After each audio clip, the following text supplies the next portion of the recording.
Have you ever looked at an old family photograph and realized you weren't just looking at people? You were looking at a moment that can never happen again. I have one photograph like that. Out of all the years that my mother, father, sister, and I shared together, there's only one picture that exists of the four of us together. I was 3 years old. My mom was graduating from college. She's wearing her cap and gown. My father's standing there proudly beside her. My sister's next to all of us.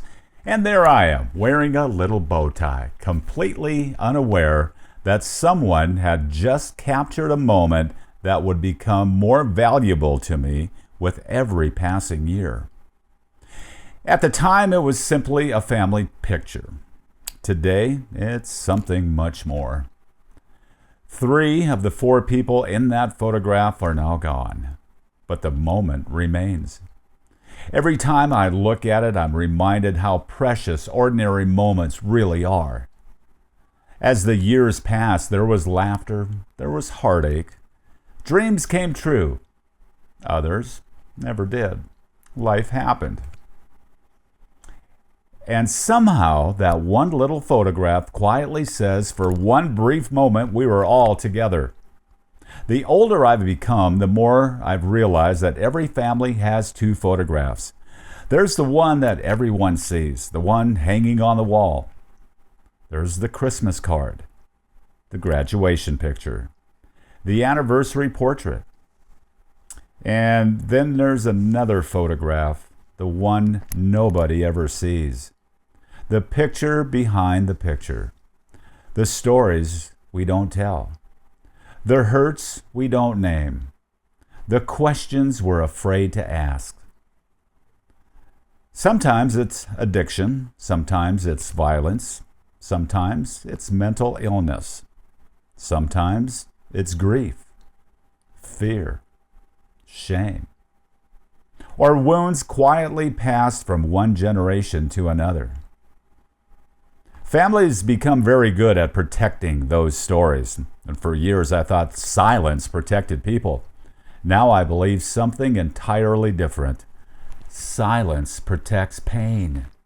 And pain that is never acknowledged has a way of introducing itself to the next generation. I certainly didn't understand any of that as a little boy, and like many children of my generation, I grew up hearing children should be seen and not heard. We didn't sit around the kitchen table talking about feelings. We did not discuss trauma. We simply kept moving. There was another phrase I'd never heard while growing up. I love you. In fact, until I was 17 years old, only one person had ever looked me in the eye and said those 3 words to me, my grandmother. And yet she did so in third person. She'd say, Grandma loves you. But I never forgot that moment. 3 simple words, 1 brief second, a lifetime of impact. Looking back now, I think that's one reason I've spent so much of my life listening to other people. Not talking, listening. For nearly 50 years, I've had the privilege of sitting across from ranchers, veterans, teachers, artists, business owners, and neighbors with a microphone or a camera between us. People occasionally compliment me on those interviews, but the truth is, my mom was a journalist, a historian, and a teacher.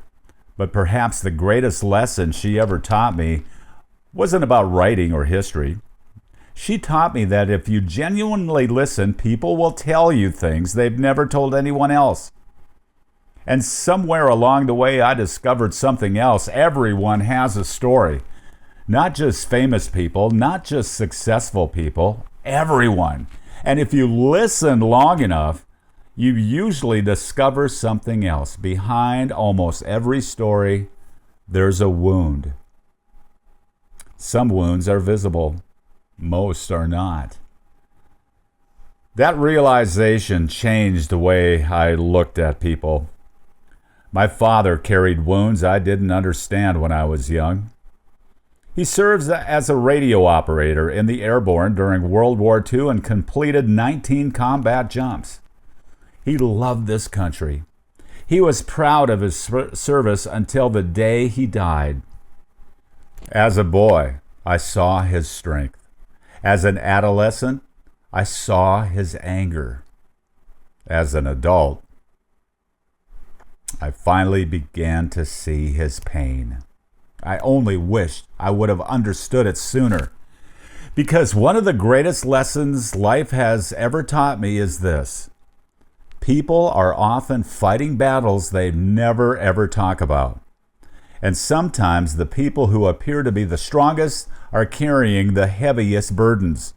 I wish I could tell you I understood that when I was 17. I did not. At 17, during a time of profound emotional and mental turmoil, I committed an act of violence against my father that changed both our lives forever. There is no excuse for what I did. There never will be. I've lived with that truth every day of my life since, and for a long time I believed that one terrible moment would become the definition of who I was. I believed my story had ended before it really began, but I was wrong. Not because the past changed. The past never changes. I was wrong because God was not finished writing my story, and neither was I. If you've listened this far, you may be wondering why I've shared these stories with you. The answer is simple. I'm not sharing them because they're unique. I'm sharing them because somewhere in them, maybe you'll recognize your own. Every family eventually reaches a place where silence is no longer enough. Mine did. For years, I kept asking one question: why? Why was our family the way it was? Why was my father so angry? Why did my life unfold the way it did? Those questions never brought me much peace. And then one day I discovered a better question, not what's wrong with you, but what happened to you? Those 4 words changed the way I looked at the world. They didn't erase my responsibility. They did not excuse my choices. They didn't lessen the pain my father endured. But they helped me understand something I had missed for years. Human behavior rarely tells the whole story. Behind anger, there is often pain. Behind addiction, there is often hurt. Behind violence, there is often brokenness. And behind silence, there is often fear. And for the first time in my life, I began looking beneath people's behavior instead of stopping at it. That one question, what happened to you? That question changed more than my thinking. It changed my heart. It changed the way I saw veterans. It changed the way I saw people living with addiction. It changed the way I saw those struggling with mental illness. And perhaps most importantly, it changed the way I saw my father. As a young man, I saw an angry father. As an older man, I began to see a wounded soldier, a man who had completed 19 combat jumps during World War II, a man who came home to a generation that did not talk about trauma, a generation that believed strength meant carrying your burdens alone. I can't imagine everything that he carried. I only wish I had tried harder to understand. Understanding doesn't excuse harmful behavior. It never will. But understanding creates room for compassion, and compassion has a remarkable way of opening the door to forgiveness. One of the greatest gifts my father ever gave me was his forgiveness. It wasn't something that I earned. It wasn't something that I deserved. It was something he chose to give. The gift that changed me. Receiving forgiveness from another person is humbling. Learning to forgive yourself can take a lifetime. I still work at it. Some days are easier than others. but I've learned something. Shame keeps us chained to yesterday. Grace quietly invites us to become more than our worst day. Healing doesn't begin when we finally have all the answers. Healing begins when we finally have the courage to tell the truth. The truth about what happened. The truth about what we've done. The truth about what we've lost. And the truth about the grace that carried us farther than we ever imagined. I'm not here before you because I've figured life out. Far from it. I stand here because I've discovered that broken people can still become instruments of hope. Not because we're extraordinary, because God's grace is. People sometimes ask me why I'm willing to come before you, before an audience, and talk about one of the darkest chapters of my life. Well, the answer is pretty simple. I don't tell this story because I'm proud of it. I tell it because I know what silence can do to a family.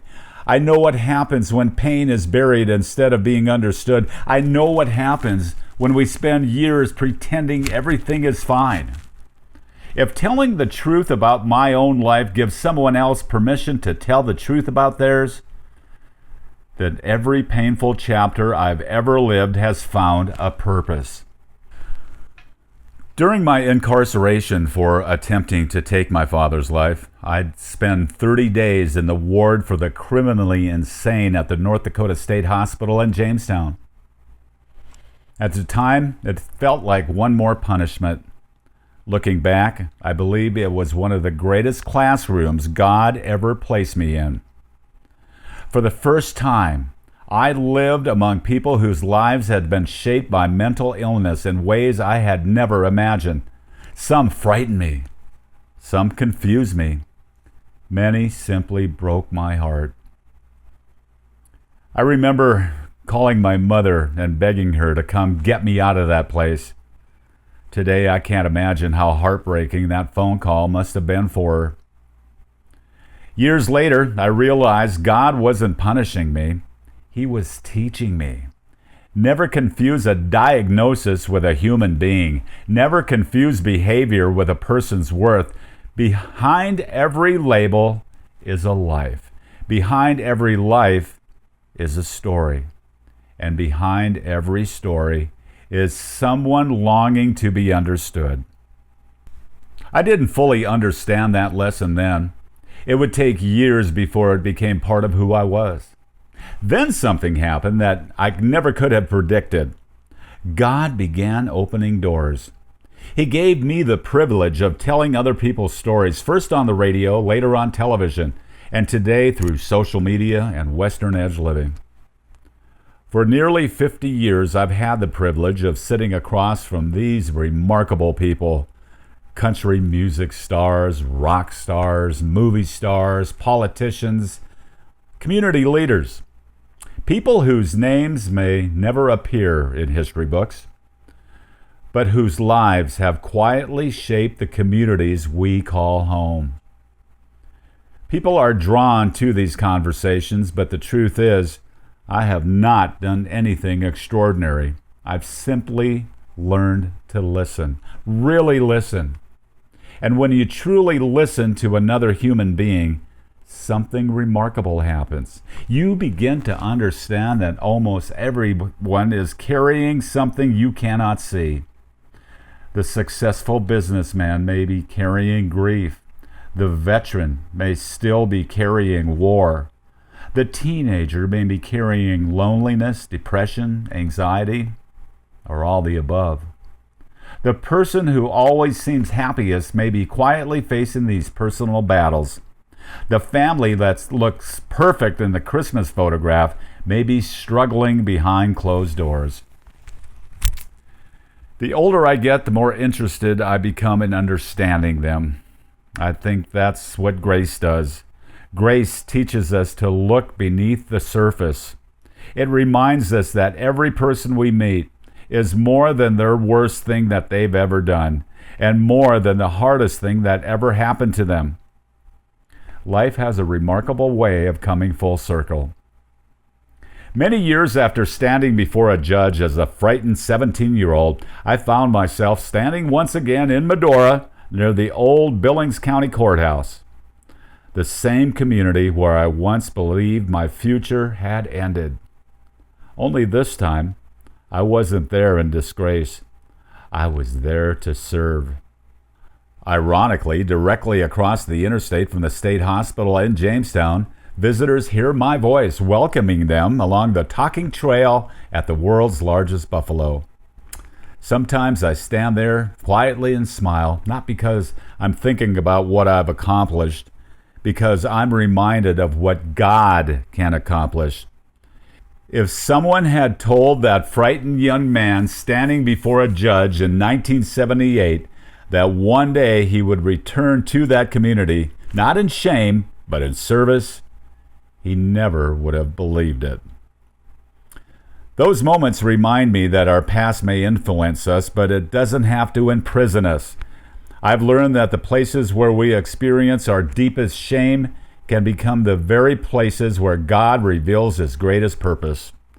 Not because we are remarkable, but because He is. And just when I thought I understood that lesson, life had more surprises waiting for me. In February 2025, I suffered a stroke. It changed my life in ways I never expected. For someone whose career has been built around words, conversations, and telling other people's stories, suddenly the words didn't always come when I wanted them to. My mind knew exactly what I wanted to say. Sometimes my mouth simply needed a little more time to catch up. It was humbling, at times frustrating. Perhaps that's one reason today means so much to me. Every sentence is a reminder that healing is still taking place. But the stroke wasn't the end of my story. It became the beginning of another chapter. As the doctors searched for the cause, they discovered something none of us expected. Since March 24th, 1960, the day I was born, I had been living with a hole in my heart about the size of a bottle cap. I had no idea it was there. Looking back, I can't help but smile at the irony. I had spent much of my life trying to understand the invisible wounds carried by my father, the invisible wounds carried by my family, the invisible wounds carried by so many people I'd interviewed. Then I discovered I'd been carrying an invisible wound of my own, only this one was physical. It reminded me of something I should have already known. We never really know what another person's carrying. There's something else I rarely talk about. When I was at the hospital, I experienced something that changed me. In one of the most uncertain moments of my life, I felt an overwhelming sense of peace. Not because I understood everything that was happening, I didn't. Not because I knew how the story would end. I couldn't. I simply knew I was not alone. And I had no fear whatsoever. I realize not everyone understands experiences like that the same way. All I can do is tell you what happened. For the first time in my life, I was not afraid. That moment has stayed with me every day since. It didn't answer every question I've ever asked, but it answered the most important one. God was with me. And when you truly believe you're not alone, it changes the way you live. It changes every morning you wake up, every conversation you have, every opportunity you're given to remind another person that they matter. You know, when I was a little boy, I rarely heard the words, "I love you." But today, I understand something very different. One of the greatest privileges that we have is saying those words to someone else while we still can. Because photographs capture moments, but love creates them and turns them into a memory. Once those moments are gone, they become priceless and the memory remains. If my life has taught me anything, it's this. We cannot change yesterday. We cannot rewrite the chapters we've already lived.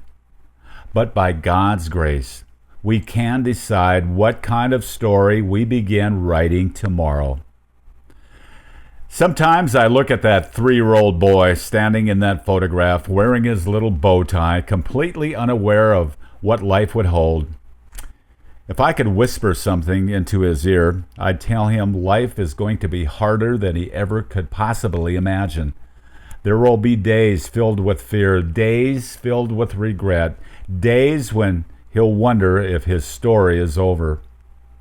I'd go on to tell him, though, that something that's even more important. I'd tell him God is not finished. I'd tell him that one day he'll discover that grace is greater than guilt, that forgiveness is stronger than bitterness, that love speaks louder than silence, and that the deepest wounds we carry can become the very places where compassion begins. Then I would tell him, I wish something every child could hear: you matter. You are loved. Your life has a purpose. Of course, I can't go back and whisper those words to that little boy, but perhaps somebody listening to this can.